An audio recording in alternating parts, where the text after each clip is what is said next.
Hello ka-organic! Welcome to my vlog. So before ako magpatuloy sa mga hindi pa nakasubscribe sa ating YouTube channel, please click like and subscribe para updated kayo sa next video ni upload ko.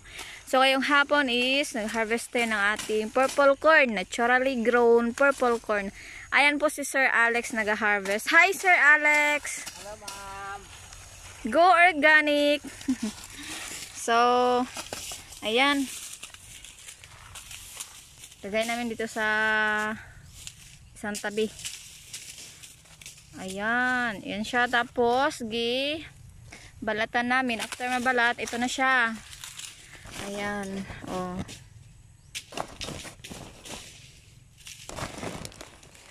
So, yun na muna for today's video. Thank you for watching.